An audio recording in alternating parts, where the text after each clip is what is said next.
आजची निवडणूक एकीकडं प्रचंड पैसा हं. आणि एकीकडे काम. मध्यंतरी एक आरोप झालाय तुमच्यावर, कोविडमध्ये तुम्ही भ्रष्टाचार केलाय, पैसे खाल्ले. काय नेमकं? आता तुम्ही म्हणताय तुम्ही 12 तास कोविडच्या पेशंटची काळजी घेतली. भ्रष्टाचार कधी केला का नाही केला ना? आता ते तुमच्या डोळ्यात पाणी आलं, उमेदवार रडतोय आणि म्हणून तो भावनिक करतोय, अशा पद्धतीची देखील एक चर्चा खरं तर होत आहे. तुम्हाला घरवाले बाबा असं म्हणतात, असं आम्ही ऐकलंय, किंवा एक ठिकाणी मी तो व्हिडिओ देखील पाहिला होता. काय नेमकं ते घरवाले बाबा काय चर्चा किंवा एक असा आरोप केला जातो?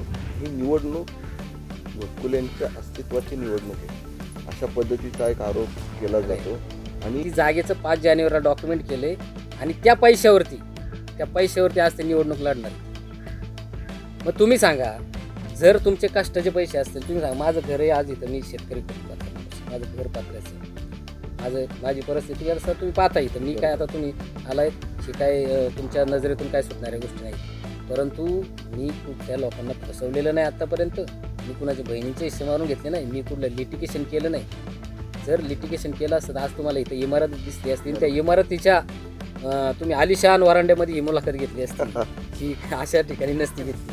तुमची कोणतीही कामं असं तुम्ही रात्री 12 वाजता जरी फोन केला तरी ते कामाला मी हजर असणार आहे. कोणतीही समस्या असू दे त्याला मी हजर असणार आहे. आणि माझा अतोनात प्रयत्न असा असेल की तुमच्या काही अडचणी समस्या असेल त्या मी माझ्या पूर्ण प्रयत्नांनी त्या म्हणजे कमी करण्याचा प्रयत्न करणार.